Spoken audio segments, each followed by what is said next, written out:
نحمده ونصلي على رسوله الكريم اما بعد فاعوذ بالله من الشیطان الرجیم بسم اللہ الرحمن الرحیم۔ قوت عشق سے ہر پست کو بالا کر دے، قوت عشق سے ہر پست کو بالا کر دے، دہر میں اسم محمد سے اجالا کر دے۔ سامعین محترم، میں آج آپ کے سامنے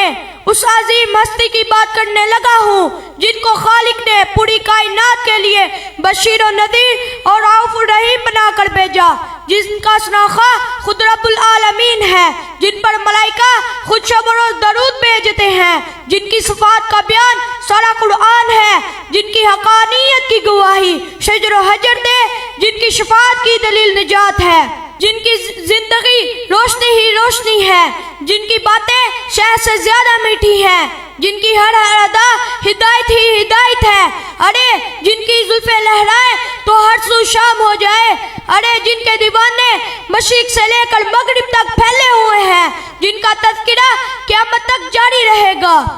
جن کا چہرہ انور دیکھ کر چاند بھی شرما جائے، جن کا نام ہر وقت بلند رہتا ہے، جس نے قرآن جیسا عظیم تحفہ دیا، جس نے اسلام جیسا مبارک دین دیا، جس نے عرب کے وحشیوں کو انسانیت کا تاج پہنایا، جس نے ابو بکر کو صدیق بنایا، عمر کو فاروق اعظم بنایا، عثمان کو سخیوں کا سردار بنایا اور علی کو حیدر کرار بنایا، جو ابراہیم کی دعا ہے، جو موسیٰ کی التجا ہے، جو عیسیٰ کی نوید ہے، جو رحمت للعالمین ہے۔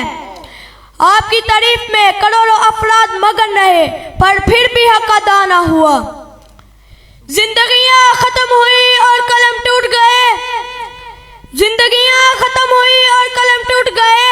پر پھر بھی تیرے اوصاف کا ایک باب بھی پورا نہ ہوا، وما علینا الا البلاغ المبین۔